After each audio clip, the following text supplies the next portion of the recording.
Hello everyone, I am Luis Alejandro Bernal Villalobos, and today we're going to solve an exercise together as a preparation for the CRG exam, problem type 4, controlling factor, from the year 2018 from the month of August.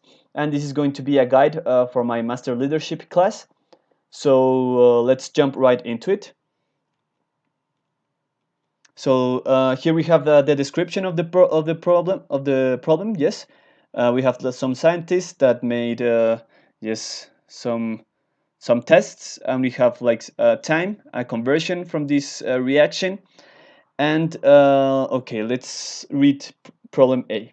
Sketch the concentration of hydrogen, iron oxide, and iron in the product boundary layer and in the porous particle of a non-reduced catalyst in a case of chemical control reduction, in the case of an external diffusion control process, and in the case of a simultaneous limitation by both processes. So the first question is mostly about a theoretical type of question. You don't need to make any type of calculation here. You should check out your notes and see what are the profiles of these types of concentrations diagrams. So I'm not going to solve this here, but yes, the answer for this question should be on your notes from the class. So let's continue with problem B. Draw a diagram to prove if the chemical reaction, reduction, or the internal diffusion is a controlling factor. Assume a spherical catalyst and take care regarding the intercept in linear regression. So point B and C, we need to see whether this reaction is controlled by chemical reaction or internal diffusion. So let's start. I already took the freedom to to write down this data, so it doesn't take too much time, and some equations that we are going to use throughout the exercise. These equations I took them from Professor Schutz's class, so I'm not going to explain you how exactly they were obtained. You need to believe me that they are true, and he already explained that, so I'm not going to repeat that. This is just mostly just a practical guide on how to solve this type of exercises. So let's begin. As we can see, the essence of this exercise is to make a linear regression for each type of controlling factor. We're going to see chemical reaction, internal diffusion, and also external diffusion. This is just going to be as for illustration purposes. So what we're going to do is we're going to make a linear regression. Let's not forget the equation for a line. It would be y-axis would be the slope times the x-axis plus the intercept. In this case, we're not going to use the intercept, but we're going to discuss that in a moment. So what we're going to do is that we're going to resemble this type of equation to each ones from here in order to have the y-axis, x-axis, plot the given data, and then obtain the slope. So yes, let's do that immediately. So we're going to start with chemical reaction controlling factor. So we're going to see what is going to be the y-axis. If we compare these two equations, we can see that the y-axis is just the left-hand side of this equation. Is 1 minus n over n0 raised to 1/3. So as we can see in this equation, we need n over n0, and we don't have that yet. So just before we begin any calculations, we need to have n over n0. And if we see the equation of conversion, the exercise has given us conversion, but we need n over n0. So if we solve n over n0 from this equation, we can continue with our calculations, and that would be just 1 minus the conversion. Perfect. Now we have n over n0, so let's continue with chemical reaction. With the y-axis, we need to calculate this expression. So let's do that. Would be 1 minus n over n0 raised to 1/3. And yes, that would be the y-axis. So what would be the x-axis? We can see here that the x-axis would be the time. So this would be the x-axis. So, okay, we have already calculated that for chemical reaction. So let's continue with internal diffusion.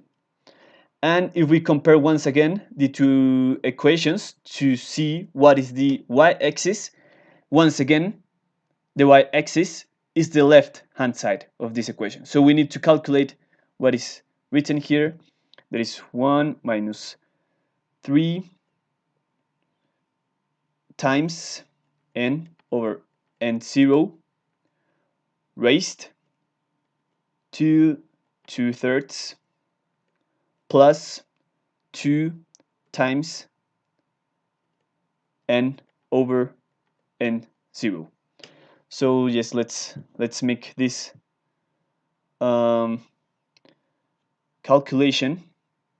1 minus 3 times n over n0 raised to 2/3 plus 2 times n over n0. Okay, so now we have everything we need for internal diffusion. It also, if we look at the internal diffusion equation, we can see once again that the x-axis would be the time, once again, so we don't need to calculate anything here.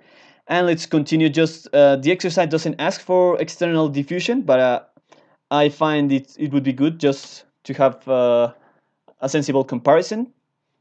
And for the external diffusion, if we compare once again these two equations, we can see that the y-axis is the left-hand side of this equation. And it's 1 minus, so let's write that down. Something, yes, everything what is here is raised to the squared, and is 1 minus n over n0 raised to 1/3. If we look closely, the external diffusion equation is just the squared of the chemical reaction one. So that is what I'm going to do to save some time. I'm just going to raise this I'm just going to square it, and now we have the external diffusion y-axis. So now we have everything ready to make our linear regression. What we are going to do is that we are going to plot these three types of reactions. So let's begin. Yes, one disclaimer, my Excel is in Spanish, so you need to learn to do this in English, but yeah, I guess it's not that complicated. So we're going to insert a dispersion diagram. We're going to select the data. Yes, let's remove all this. So let's begin with chemical reaction controlling factor. The x-axis, as we discussed, is the time, and the y-axis is these calculations that we made here. Okay, that would be for chemical reaction.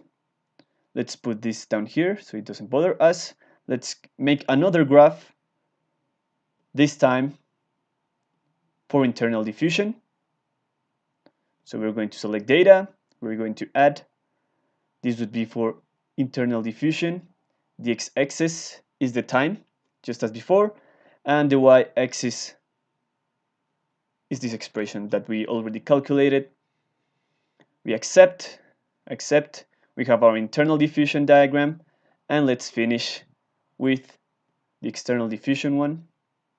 Once again, let's insert a dispersion diagram. We select the data, let's remove all this. We're going to add external diffusion. The x-axis, once again, as we compared, is the time, and the y-axis is the expression that we already calculated. Accept. Okay, so now we can see here our three diagrams. What we are going to do with these three diagrams is to extract the information that concerns us. That yes, would be the slope, the r², and the r² coefficient. So to do that, it's very simple. We just select the data, we add a tendency line, and this is, pay attention because this is an important part of the exercise. So, well, we are going to make a linear equation, and we're going to present the equation, the linear equation, the R-squared coefficient, but for this type of linear regressions, we need that the intercept, this value, is 0. Because as you can see in all these equations, this linear regression doesn't take into account an intercept, so we need to force these linear regressions to have no intercept at all. That's why the exercise said be careful about the intercept. That is what he was meaning. So the only thing that we need to do is here we are going to make the intercept equal 0. Here you can change the intercept to the value whatever you would like to, but in this case is 0. And now we have our linear regression for the chemical reaction. I'm just going to obtain much more digits from this equation. Now we have much more digits, and we're going to repeat the same process for each controlling factor. We're going to add a tendency line, a linear one, because it's a linear regression. We're going to present the equation on the graph, present the R-squared coefficient, and force the intercept to be 0. Now we have here our equation. Let's obtain much more digits from this regression, so it's much more accurate. And let's finish with the external diffusion one. Once again, this was not asked, but as it's the same process, it doesn't harm anyone, and we obtain a little bit more information about this type of exercise. So present equation of the graph, present R-squared coefficient, and force the intercept to be 0. So once again, here we have the equation. I'm just going to obtain much more digits from this equation. Okay. So if we remember what was the question of the exercise point B and C is which one is the controlling factor of this type of reaction. And to know that, what the criteria that we are going to use is the R-squared coefficient. As this is a linear regression and each type of controlling factor has its assumption and its equations, if the linear regression, the R-squared coefficient, is highest as possible, near to 1, that means that is the controlling factor. Let's remember the R-squared coefficient, it tells us how good a linear regression is. If the R-squared coefficient is 1, it means that the linear regression is perfect. It predicts all the data with the equation. And if the R-squared coefficient is 0, it means, yes, the linear regression is the worst linear regression of them all. So let's compare. The R-squared coefficient for chemical reaction is 0.86. For external diffusion is 0.98. And for internal diffusion is 0.86. So if we compare the R-squared coefficient, just give me a second because something went wrong from the internal diffusion one. Just let me check if everything is correct here. The x values is just the time. The y, okay, yeah, internal diffusion. Okay, yes, that is correct.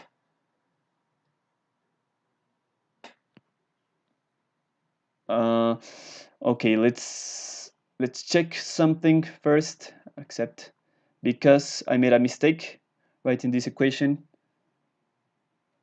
2/3 1 minus 3 times raised to the 2/3 plus 2 times.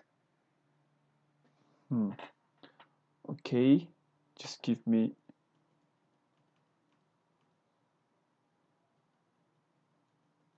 one more second.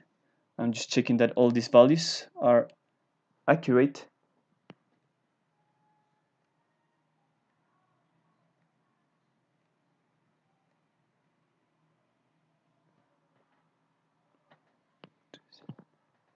Yeah, it looks that everything is in order here, but in internal diffusion, we have a problem with the R-squared coefficient. It should be much higher.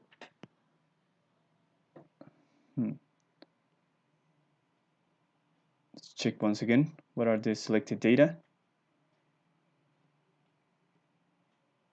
This is for internal diffusion. Internal diffusion. The x-axis would be time, and the y-axis would be what already calculated. Accept. Let's remove this.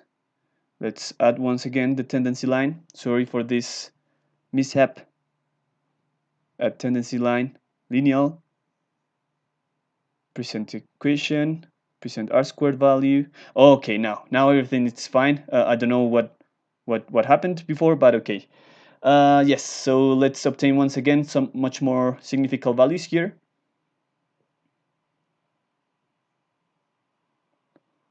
Number 8. Okay, yes, now everything is correct. Sorry for that once again.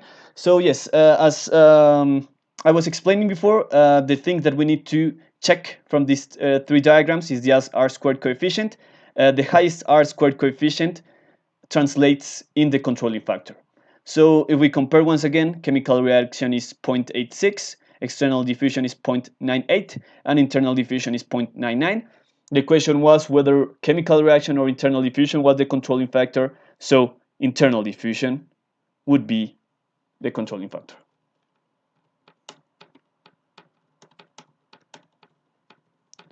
Okay, and that would be basically points B and C. Yeah, we have 10 points right there. So let's continue with point D. Estimate the time for 100% reduction in both cases. Okay, 100% reduction. So let's go with point D. And yeah, 100% reduction, that means to the T total. This value we need to calculate. So we're going to calculate that for the three types of controlling factors. What are we going to calculate? And the T total. So to calculate the T total, if we compare once again all these three equations with the linear regression one, we can see that the slope is equal to 1 over T total. So if we solve for T total, that would mean that T total is 1 over the slope from these three linear regressions. So let's write down the slope for each reaction, for each controlling factor, I mean. For chemical reaction, it would be 0.00024,132. For internal diffusion, it would be 0.00018,179. And for external diffusion, it would be 0.0007854. Okay, we have now our slope, and as we discussed before, the T total, 100% of conversion, would be 1 over the slope. So we just calculate that. 1 over the slope.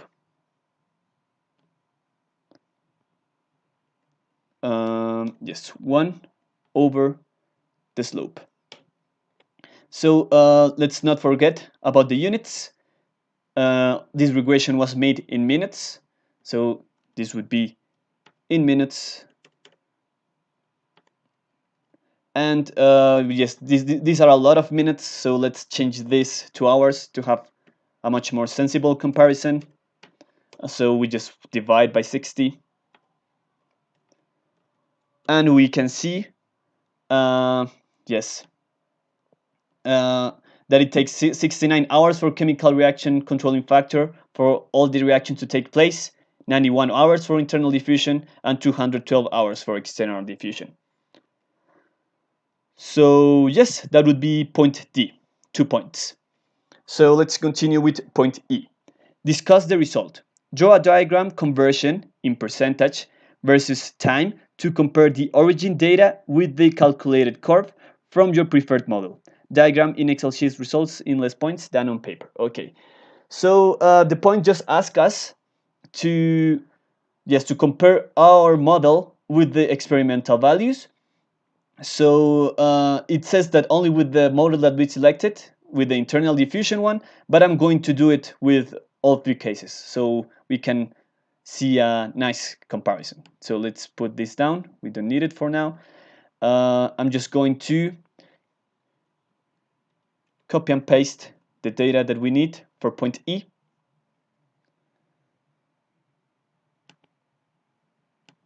Okay, and this would be point E. Yes, I would also need, okay. So if we go back to the equations, now what we're going to do is to calculate this time for each reaction. And what can we see here? If we solve for the time for each reaction, let's begin with chemical reaction, it would be just the left-hand side times the T total that we calculated from the previous point. So we are going to need this left-hand side expression. We already made that, so I'm just going to copy and paste these values because, yes, are the same ones that we are going to use here.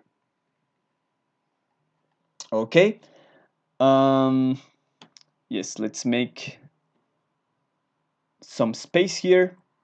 Just going to explain you why. So, okay. This time, yes, this would be the x-axis and this would be the experimental data. We're going to compare the experimental data with our model. So what we're going to do is to calculate the time. This time the x-axis would be the time. And just let me erase this. And as I said before, for all three cases, the time would be just the left-hand side times the total time of 100% conversion. And it's pretty handy because we almost made everything. It would be the left-hand side times T total in minutes, and that would be the time for the chemical reaction. For internal diffusion is the same. It's just the left-hand side times T total. And as you guessed it, for external diffusion, the x-axis, that is the time that we calculated with our model, would be the left-hand side times T total in minutes. And what we are going to do, now that we have all the data that we need, is that we're going to compare this data with the experimental one. So for that, we're going to insert, this time we're going to use, okay, so we can change that at the end. Okay, let's select the data. So let's begin with the experimental data. The x-axis would be the time, and the y-axis would be the conversion. Oh, I forgot to mention that in all these three diagrams, for example, for chemical reaction, the x-axis, the new one that we calculated the time, but the y-axis is the conversion for all of them, so we can have a sensible comparison. Yes, I'm just going to erase this at the end so you don't get too confused about it. But yes, not this y-axis, not this one, but this one. You're going to see that. So let's add for internal diffusion. X-axis would be the time that we calculated, and the y-axis would be the conversion that the exercise was asking for. And we will finish with external diffusion one. X-axis is the time that we calculated, and y-axis would be the conversion. Okay, nice. So yes, just let me erase this so you don't get confused with respect the last exercise. The y-axis would be the conversion. Don't forget about that. That is very important. But in any case, you can see that as soon as you plot your results, it should be somehow similar to the experimental ones. So yes, let's make this diagram a little bit much more easy to digest. We're going to add a legend. Okay, we're going to put the legend below the diagram so it doesn't take too much space. And let's compare. Let's change the type of graph. For experimental data, it should be also dispersion lines, and for models, mathematical models, it should be always curves, smooth curves. Okay, accept. So okay, now we are ready to compare. So as we can see here, the worst model of them all is a chemical reaction. As you can see, it is quite far away from the experimental data, and this confirms the information that we discussed before. Chemical reaction, as we remember, has the lowest R-squared coefficient with 0.86. So that explains why in this diagram this model doesn't fit with experimental data.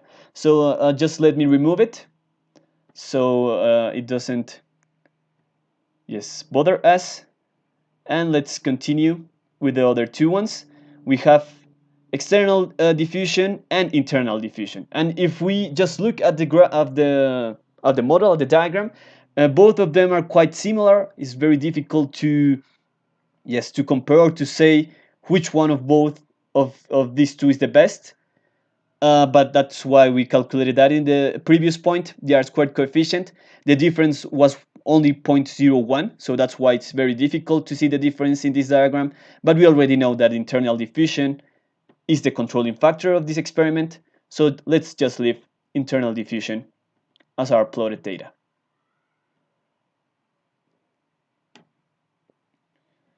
Okay, the exercise asked to leave this conversion in percentage. So yes, now it's in percentage, everything is fine. Okay, and that would be all. Yes, as we can see here, the model that we selected, the controlling factor of internal diffusion, fits really nice the experimental data. So that's why I would suggest to select this type of exercise in your exam, because you can know at the end of the exercise if you made a good job. Your model should be somehow similar to the experimental data. And yes, that would be everything for this exercise. Thank you very much for listening, for watching. If you find this video useful for your preparation of the exam, please fill down the survey below. If you have any questions, suggestions, or anything you would like to say, you can write them in the comments below. So yeah, thanks very much once again. I wish you a lot of success in your coming exams, and have a nice day.